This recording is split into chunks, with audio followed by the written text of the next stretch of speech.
And now, live from the studios of Freedom's Phoenix, Ernest Hancock. Turn on the tube, what do I see? A whole lot of people dying, don't blame me. They point the crooked little fingers, everybody else. Spend all the time feeling sorry for themselves. Victim of this, victim of that. Your mama's too thin and your daddy's too fat. Get over it. Get over it. Yeah, start taking care of yourself. Get over it. Quit worrying about the past and get therapy. Get therapy. Freedom does that to you. You know, you don't need as much therapy if you know what you need to do and you just start doing it. This is we can blame the big bad guys for a lot of stuff, and I do on a regular basis, but only as an instructive mechanism to make sure that we're not depending on them to fix it. That's not going to happen. Now we can hold out for the hope that we're going to learn something, that hopefully we're not going to make the same mistakes the same way. But as long as we put people, in ultimate charge of our individual ability to take care of ourselves and do whatever we want, as long as we're not bothering anybody, it's just going to keep happening over and over. In fact, I'm of the opinion that if you go back through history, this stuff, it's like a playbook. This has happened over and over and over since forever. I mean, pharaohs, back in the day. As long as there's been the elite ruling classes sucking off of the people's productivity down in the lower, well, there's always going to be an upper and a lower, and gosh darn it, get used to it. Now, America was different because it was founded on the concept that the rulers were not sovereign by some means of they pulled Excalibur from a rock or something, or the Pope put a crown on your head. It was that consent of the governed. How much are we consenting to with this? Yeah, you consent by letting them get away with it. Well, what investment are you going to make to try and stop them? It's just a 0.5%. It's just a tax, itty-bitty, little-bitty baby bit about here. And it's for the children. And which one are you going to fall, what sword are you going to fall on? What if you pick the idea that you're going to just claim your independence? It's not a degree of slavery that you're going to fight over. It's the fact that you're enslaved. You do that, you're creating a major threat. This is why I'm kind of surprised. I don't know where they perceive Freedom's Phoenix and me, because we've been at this for a long time here. So a lot of people know that we're peaceful. They know that we always cooperate with law enforcement, not to ask permission, but to kind of so that the young rookie doesn't get stupid. And then, of course, we sue and we go through and make a big deal out of it. But the thing is that we are trying to be a very good example, an ideal example of those that would advocate for their freedom and do so with love. Very John Lennon-y of us. So I don't know when that is going to be frowned upon to the point that they start knocking on our door. I suspect that sooner or later that will happen. And you can see it with what's going on with WikiLeaks and other people. One of the other things, it was a gentleman that, and there's a lot of things I want to go through today. We're just, I'm just shotgunning it here and we're just sharing. But, we'll learn something. But we have today, there was a piece done by the gentleman that did the video on... Let's go ahead and reload this.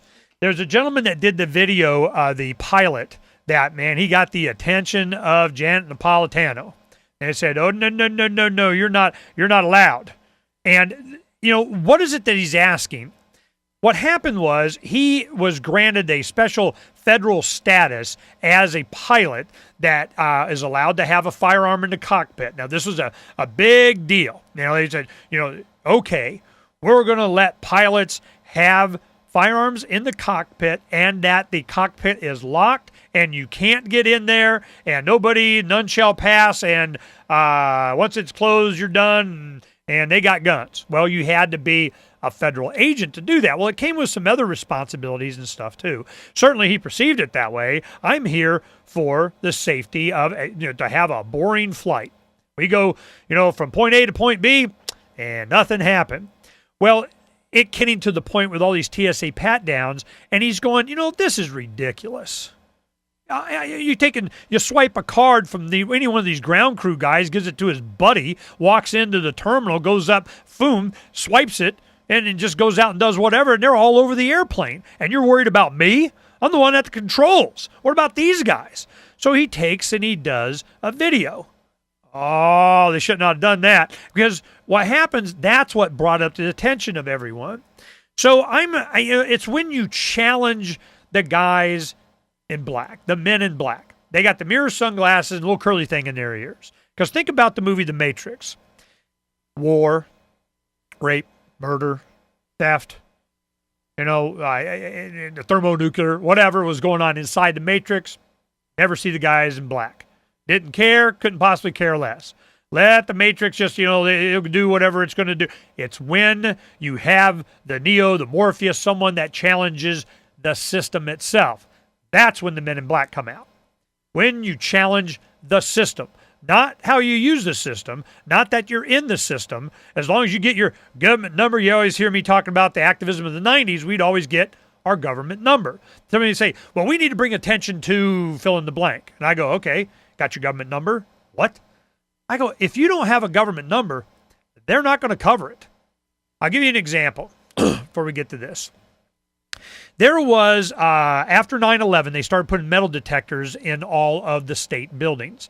When we had our restaurant, my wife would go down every month and we would pay our sales taxes. Now, we went down instead of mailing it in, and so we went down physically to do it because we get to keep the money an extra week, because I can't. Well, she scheduled a hair appointment, and go get her hair done or dyed or whatever the heck she was doing. And she'd go down to get her hair done at the same time she went downtown to pay the taxes. Well, she's a real estate agent, so she always carries a 38 special little J-frame Smith & Wesson knockoff, whatever it is, and a revolver. Well, she has it in her purse. That's just part of her equipment. She's going out, and they were having rapes and murders here of real estate agents around that time. About 10 years ago, it was a big deal. Well, what did you think was going to happen? You have, coiffed, beautiful real estate agents, and they see your picture on the internet. They say, ooh, I want to go look at a house. Oh, there's a vacant house. Oh, let's go look at a house. I got, I'm, Mr. Predator bad guy, and I got all dressed up, nice smelling female, got a little lockbox thing to this vacant house that nobody's going to be around for hours. Pull up, nobody's checked on anything. Go in there, you're mine. Duh. So what happens? Well, there's a perfect example right there of people being able to arm themselves, and certainly my wife was one of them. When she would go downtown, it was kind of the seedy part of town. So she'd bring her purse in with her. She'd go up to the counter, the Arizona Department of Revenue, pay, leave, done, no muss, no fuss, no problem. Well, the director of the Department of Revenue used to be the Speaker of the House here in the mid-90s. His name was Mark Killian. Well, it became a big project, an activist project that we did that eventually came into cartoons and everything. And every lunch, some employees of the state that were gun supporters and so on and friends, we would have signs that they would put out on the sidewalk and say, welcome to the Killian Fields. Ooh, didn't like that none too much. In fact, it was Scott Beezer that did a lot of the artwork for us. And you may know him. He's the one that designed our Freedom's Phoenix logo. Now, we've been working together for a long time doing this stuff. Now, what happened is my wife refused to, be disarmed, so they had the metal detectors, and they had security gentlemen sitting there. So you got private security. Well, you had to check your firearm. Okay, fine. I check it. I go in. Go out. Well, they didn't like that neither, especially just because they didn't. Well, they're doing this 9/11 thing. What happened at the same time, I'm going to tell, this is a good story. I'm going to tell this story before we go to this. How much time we got here? Probably not enough time. We'll finish it in the next half hour. But there was a young woman that worked for the Arizona Department of Revenue that was a victim of sexual molestation by her father from the time that she was a teen through her teen years. And finally, she got up the courage to turn him in. I mean, as he's molesting her, if you tell anybody, I'll kill you, and all this kind of stuff. Finally, he went to jail. Well, he was months away from being out. This is for years he was in. She went and got her concealed carry. She'd carry it with her everywhere. And then she worked at the Department of Revenue, and they said, you're not allowed to bring your gun in here anymore. In fact, you can't even bring it in your car and park in the garage here, in the parking lot. You're going to be disarmed for wherever you drive. Your father's getting at. And she was upset. So we took all of this and we put it into an activism thing. I'll go ahead and share it with you when we come back. This is a good story. You guys stay right there, and then we'll get into the pilot here. But what's he really advocating? You know, we need to have more restrictions on the guys out here. How about none? How about the airlines take care of it? This is all going to be spun out of control, and it's because we're giving authority to someone to socially and economically engineer us. You get to that fundamental root, all this other stuff takes care of itself. And will the state rise up to protect us? I don't know. We'll walk it through here in Arizona. We'll be right back.